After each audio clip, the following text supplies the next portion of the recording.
Welcome to Alamo Labs here at the San Antonio Bitcoin Club in San Antonio, Texas.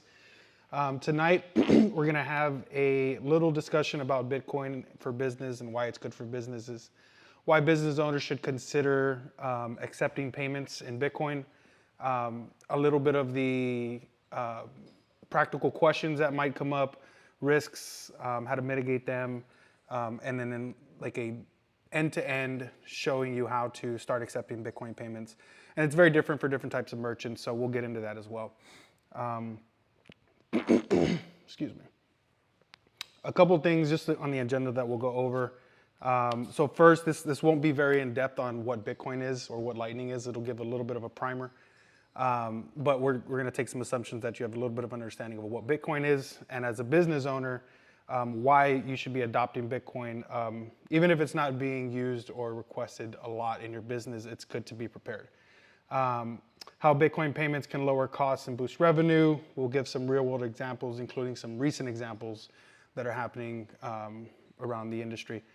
Risks and how to manage them, because obviously this isn't anything that comes without risk. There's volatility in Bitcoin that we'll talk about.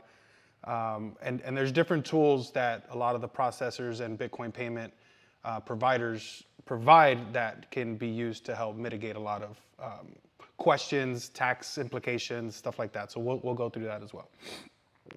And then give you, again, a little bit of a guide on how to get started with a few options that are available if you and your business are interested in beginning to accept Bitcoin payments. Okay, so the little primer that we had mentioned about Bitcoin and Lightning. Oh yeah, good idea. So Bitcoin, obviously, decentralized digital currency. There's no bank, right? There's no card network compared to traditional credit card purchases. No middleman. It runs on a global public ledger, what we call the blockchain. And basically anybody can send or receive Bitcoin at any time during the day, on the weekend, when traditionally your bank wire options or ACH options are going to be very limited. So Lightning, think of it as a layer 2 network that works right on top of Bitcoin. So in traditional transactions in Bitcoin, the block times are averaging about 10 minutes, meaning that any transactions put forward may take up to 10 minutes, sometimes longer depending on the fee structure that you set up. So there's a lot that goes into the main blockchain, Bitcoin layer 1 that we talk about. Layer 2, the Lightning Network, is literally designed for instantaneous payments, quick settlement, low fees, and it enables what you would traditionally experience with swiping your MasterCard or tapping your Visa card, that quick of a transaction, but over the Lightning Network and paying with Bitcoin. And it works similar to a lot of the point of sale systems that you're used to, where you may have a QR code or just tap even your phone that you have a card loaded onto it. So the experience from a customer's perspective is very similar.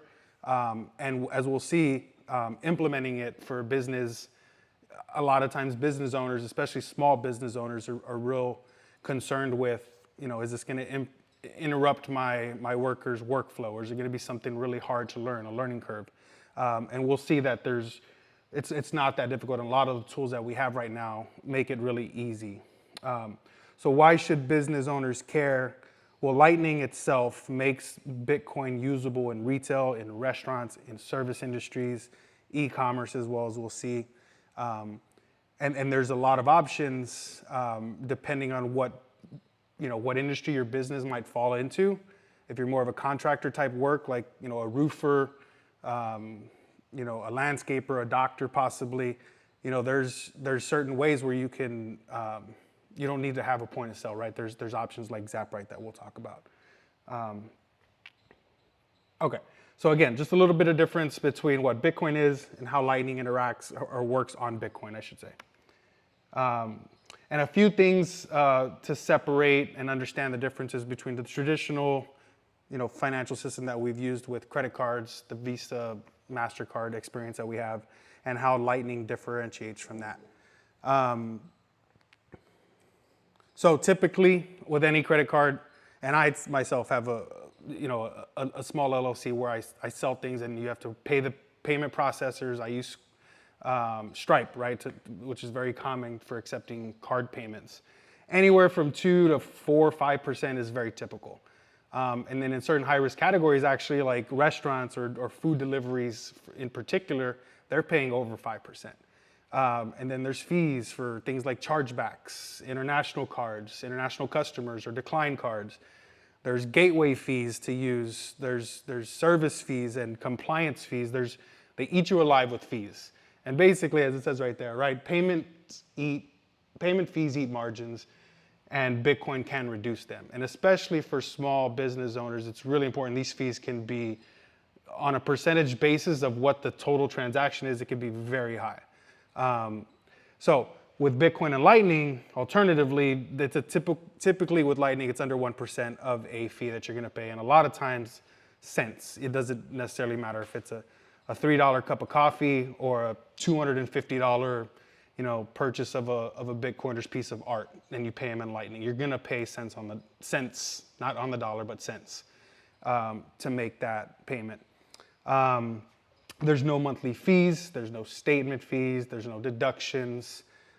You keep more of every sale, and it's a good means of getting what we like to say value for value. You pay in a currency that is of value for a service or a good that is of value to you as well.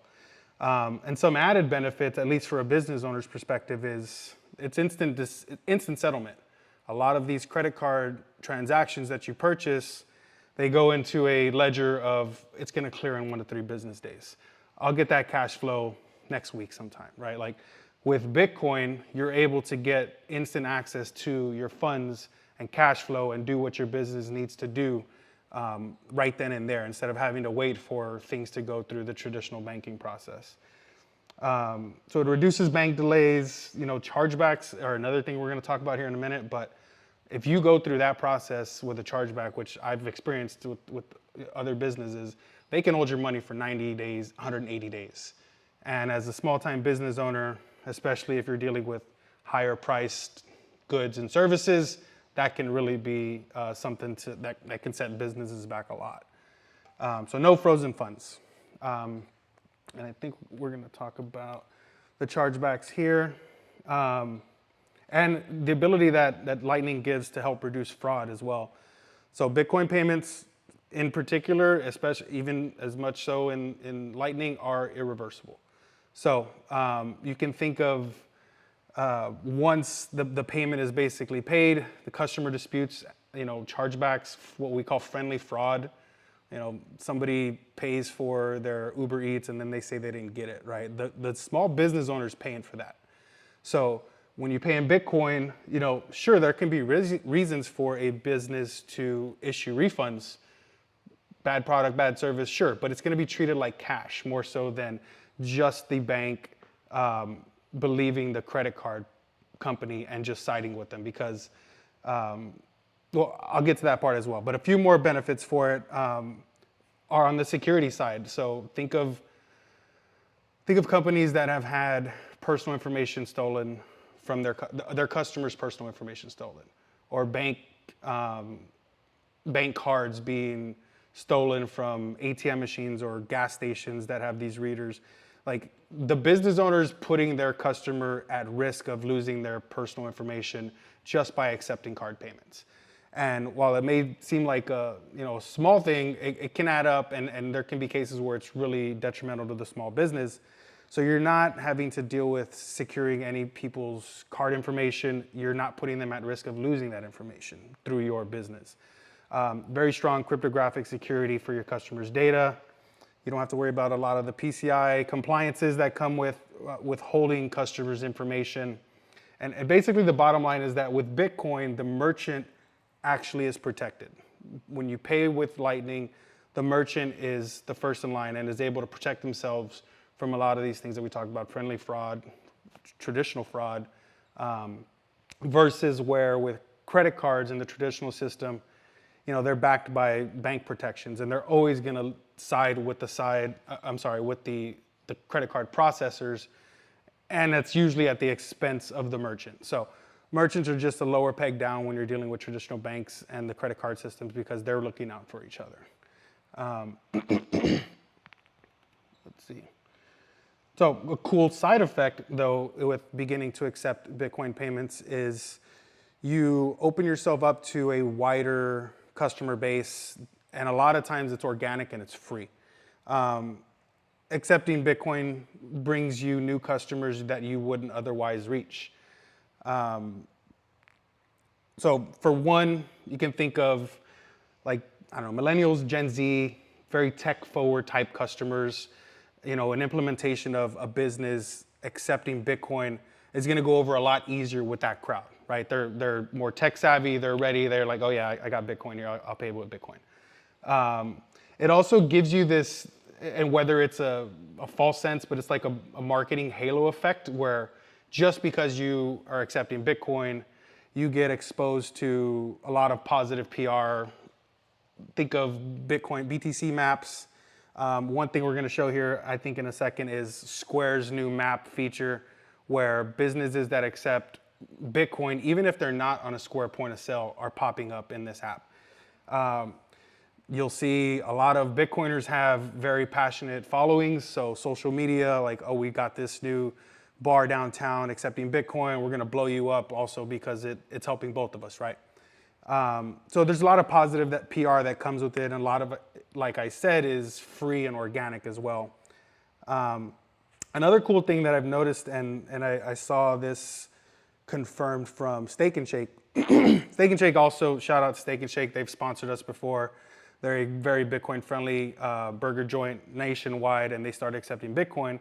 But one thing they did notice and mention was that there's a higher average ticket spend as well. And it makes sense. And I could say this from personal experience, like as a Bitcoiner, I seek out places that are Bitcoin-friendly businesses or that accept Bitcoin. I want to go to that place and spend my sats. And a lot of Bitcoiners are the same way. So one thing they noticed was an uptick in sales and average sale price or ticket price per customer. So a lot of economic incentives for business owners as well. You know, a lot of it is free and organic, like we were mentioning. So Bitcoiners love to spend their sats, and you're going to get a lot of higher average spends out of those Bitcoiners as well. Another added benefit, and this one speaks more to, so I've kind of been talking about maybe local mom and pop shops, a burger place, a bar, but in terms of online business, e-commerce, international type businesses that serve customers across borders, Bitcoin is borderless. So it's perfect for online businesses. It's perfect for tourism heavy or international customer heavy businesses, and for a few reasons. So no foreign exchange fees. I've never had to deal with this, and I think a lot of what this part is going to talk about, for Americans, we may not experience or see the benefits, but this is happening in real time across the world. It's not just here.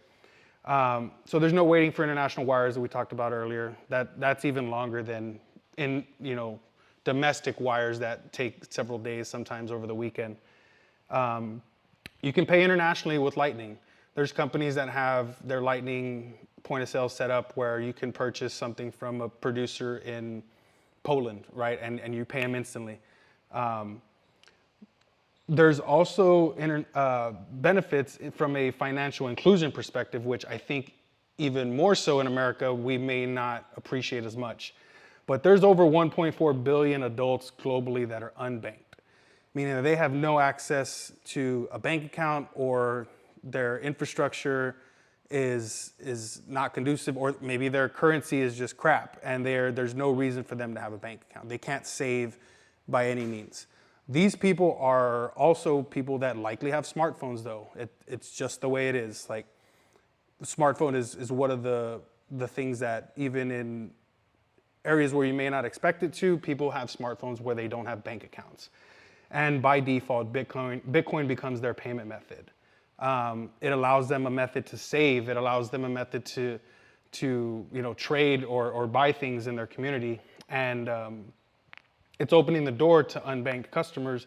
And one thing you'll see here that kind of illustrates this point that I wanted to talk about is there's a recent announcement that Bitcoin Beach, which is a nonprofit organization based out of El Salvador, they provide grants to to communities, groups around the world that are trying to create and build circular economies around Bitcoin. And this is taken from their website. It says the grants program continues to strengthen the global movement for grassroots financial inclusion, supporting initiatives that demonstrate how Bitcoin can be used for everyday commerce, education, savings, and local economic resilience. And so the recent one they had, there was 42 recipients from anywhere from, I think, 500,000 sats to 5 million sats. And the point here is that, as you can see, Africa had 34 of the 42. And the point there is that Bitcoin becomes a means of payment when it's forced, essentially, right? These people don't have a choice. They don't have an option to opt into the dollar. They needed something, and that's why there's so many programs that are popped up in Africa that are revolving around Bitcoin circular economies. You'll also notice, though, that there was 5 in North America, and this is a release. I know obviously you can't see it all, but we zoomed in, and San Antonio Bitcoin Club was the only program in the United States, one of 5 in North America, that is focusing on this merchant adoption aspect in Bitcoin and trying to get our community in. So big shout out to us here at San Antonio Bitcoin Club for being one of the recipients, and thank you to Bitcoin Beach for allowing us to put on an event like this and go out into our community and try to bring businesses onto the Bitcoin standard. So I just wanted to highlight, though, like, the situation that people find themselves in a lot of time dictates how they're going to be able to pay for their food or pay for their lodging or interact with their economy. So quick shout out, quick break to our supporter at Casa. This QR code will get you 25% off a yearly subscription at Casa, which is really great value. Casa is a fantastic option for cold storage, multi-sig, while also having a little bit of a cushion, knowing that you have a backup if you lose a key. So Casa is great at helping with that, and they're supporters of our education efforts here. So thank you to Casa. Okay, so a couple more things about why it's good for businesses to be accepting Bitcoin. It's optional, but it doesn't have to be something that, you know, is also very blatant, right? So businesses can begin to accept Bitcoin, and there's reasons that they might do it. So the store of value is something that hasn't been mentioned tonight, but a business that's accepting Bitcoin is also exposing themselves to the potential upside of Bitcoin over the course of time going forward, right? So that we know of the finite supply, 21 million coins, resistant to inflation because we know the fixed supply and the issuance of when Bitcoin is going to be, you know, put on the market or mined. It's global, it's fungible, it's easily transferable. And like I mentioned, businesses can choose to hold a portion of their transactions that are transacted in Bitcoin. They can choose to hold some or all of that Bitcoin. A lot of these, like Square, we'll talk about here next, give you the ability to say, I want to hold 1%, 5%, 10% of transactions in Bitcoin. And so this gives you the ability to kind of hold long-term, your savings, however you want to look at it from a business perspective, but it gets you away from 100% exposed to a fiat currency that's being debased, you know, year after year. Again, it's completely optional. You can still convert 100% of payments that come into Bitcoin immediately into USD. Next is going to give us a couple examples. So I mentioned earlier a few places where you can find, for instance, businesses or companies that are accepting Bitcoin, and one of them is, I didn't put the actual website, it's there, BTC Map. This is a map of just kind of the Southeast and Texas, but when you zoom in, it's very interactive like a Google Maps is. So BTC Map, I think it's .org. Yeah, btcmap.org is a place where business owners who accept Bitcoin can also free upload that they are part of the Bitcoin circular economy, and people who are traveling can look and see, okay, what kind of businesses accept Bitcoin when I'm traveling to San Antonio, right? Another option that just came is Square. So Cash App has a feature now where you can see businesses again in an interactive map style that are accepting Bitcoin. And the cool thing about Square that we're going to talk about here is their recent launch where all businesses that have a Square point of sale can now click a button and within a minute accept Bitcoin through their point of sale with very little overhead or brain power or having to teach your staff how to do it. They started with 1,500 businesses as a beta, and it just recently last week was opened up to everyone. And if you've been on X or anything and you search Square, you can see a lot of the happenings going around with people bringing businesses on to accept Bitcoin. A shout out to a couple others though, because there are some really good options depending on your needs. Again, so BTC Pay Server is an open source software that you just need a smartphone or an iPad or something, and you can start accepting Bitcoin payments. It's hosted, self-hosted, or you can have a server, your server hosted as well for you. But it takes out the middleman. Like as much as Square is a great option, Square is still the middleman. So there's options for how sovereign you want to be. Another option that we really like here in Texas is ZapRight. It's incredible for invoicing. It links to as many payment processors that you can think of.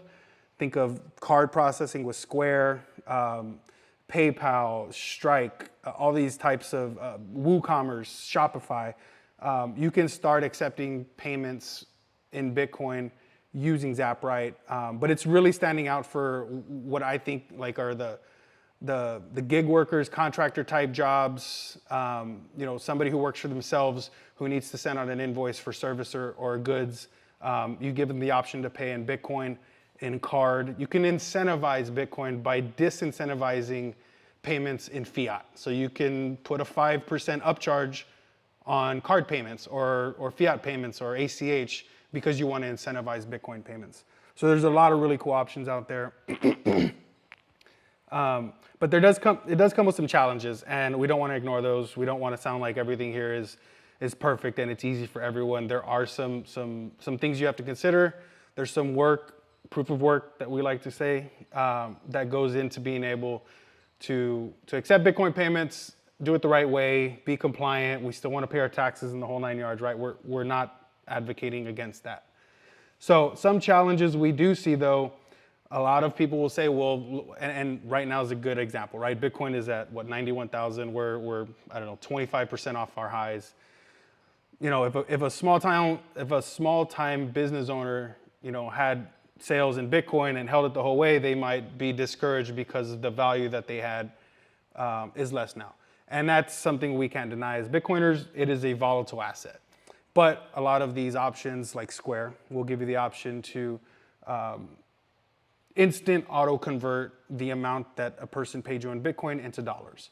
So you can remedy or at least not feel the full brunt of the volatility that Bitcoin can produce.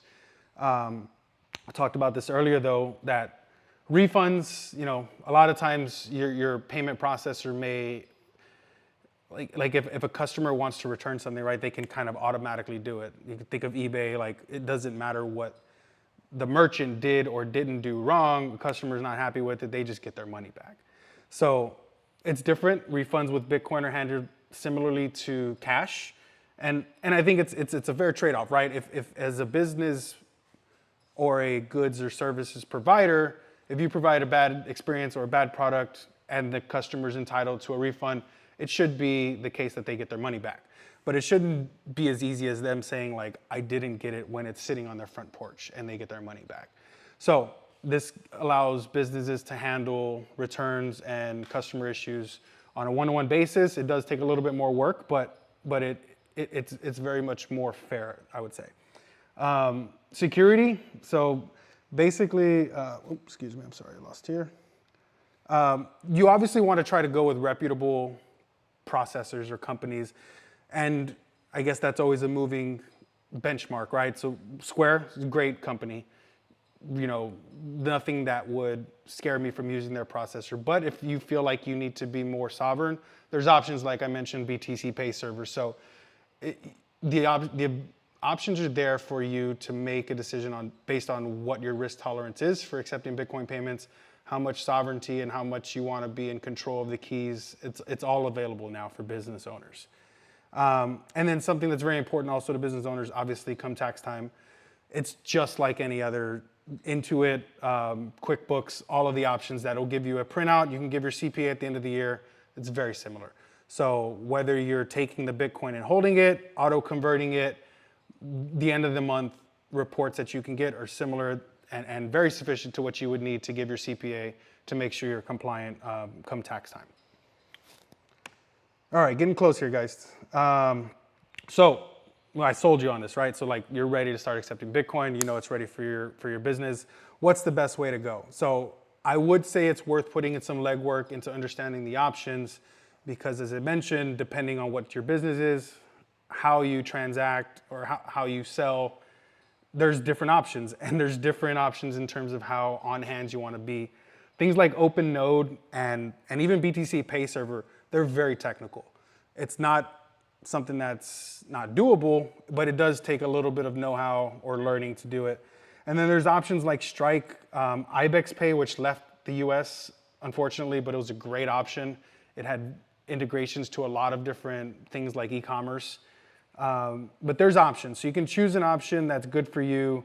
And then it's very simple. You want to start, adding some signage like we have, I forget where they're at, but we've got signage from some Square where you can start posting that you accept Bitcoin. It doesn't have to be something that's very loud or overt, but you can start letting your customers know that you're also accepting Bitcoin. You may have to train staff a little bit, but like I said, these are very easy and similar to the current experience that a customer goes through when buying, the breakfast tacos or coffee at a coffee shop. So, you want to be forthcoming about what you're doing. So you update your policies, whether it's returns or how you're accepting refunds. And again, the accounting workflow and stuff that you need for tax time is there. So you just make sure that you keep your I's dotted and your T's crossed like you would if you were not accepting Bitcoin. It's the same thing, and the tools within the Bitcoin processors make it a lot easier as well. A couple ideas. If you don't want to go full in, you could start small by accepting maybe Bitcoin for tips in certain industries, or the small purchases at a coffee shop, right? You can start by, we'll sell the $5 coffee for Bitcoin and start to learn how the process works. Again, you can use auto conversion to eliminate the volatility risk. Make sure you keep your records clean and you start advertising about being able to accept Bitcoin and taking advantage of a lot of those resources that Bitcoiners look for businesses that do accept it. And again, I'm not going to stop to reiterate, stay aware of the tax obligations, but the softwares do make it easy. So in conclusion, Bitcoin just offers lower fees, faster payments, no chargebacks, and a global reach. And the Lightning makes payments instant and practical for even, bars and restaurants, hairdressers, landlords, anything that requires quick payment. It's on par with a credit card processing now. And with today's tools, any business can begin accepting Bitcoins quickly and safely.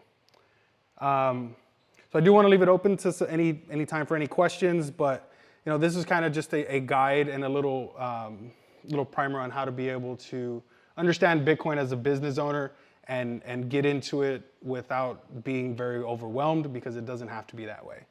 So I do thank you guys for showing up tonight. Again, if you have any questions, we're happy to take them. And you're always welcome to reach out to us, San Antonio Bitcoin Club. Thank you, guys.